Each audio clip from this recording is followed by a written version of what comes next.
the following year to make an attempt to make the Olympic team, and I wasn't even ranked that year, the year before, so it was like starting from scratch. And I could distinctly remember, after having tied the world's record, my first race back after recovering from the injury was 15.2, which is really, really slow.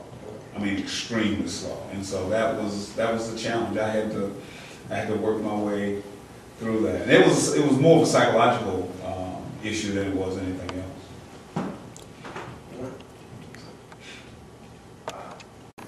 Okay, so on that, so as you're talking about running, I can notice you're very passionate about it. Mm-hmm. Is there one or two things that you feel that you take in your daily life that you just every morning you wake up and you just you're thankful that this experience happened, or something you learned from running that you take in your daily life that you actually pass on to others, or you have in your office here? Mm. Well, the thing I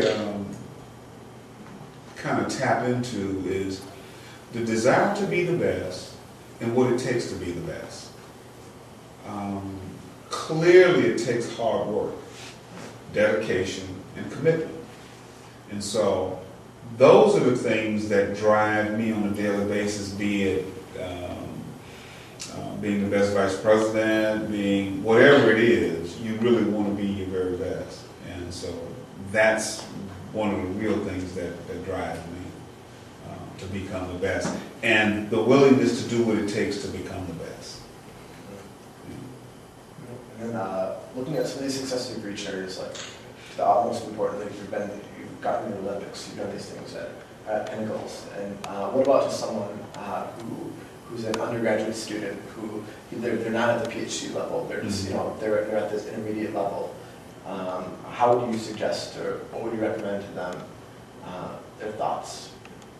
Well, I would say set goals. Decide what it is you want to do. Set your goals and go for them. I remember watching the '68 Olympic Games in my residence hall room, and at that time, my fastest time was 14.2. They were running in the low 13s, 13.3, 13.2, and realistically, I shouldn't have been thinking about being in the Olympic Games, say 4 years later, but I did, and that was a goal. And it was kind of interesting because if you run 14.2 and you tell somebody that your goal is to be in the Olympic Games, they'll look at you like you've lost your mind. So what I wound up doing was having these conversations with myself in my head, because I didn't have time to deal with the critics.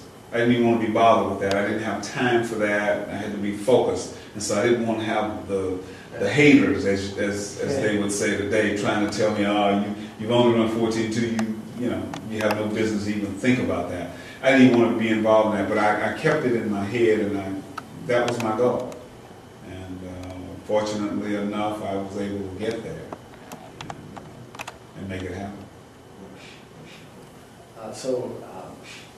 So you talked about some of the mentors you had, I guess, or some of the people that kept you going as a youth. Are you striving to be a mentor to students now, or what's your perspective on mentoring students? Any student, any young person that I can have a positive influence on, I want to do. I mean, that's part of the obligation. That's the part of the obligation of having an opportunity to experience success. I think anybody that experiences success, the obligation that they have is to help others to be successful.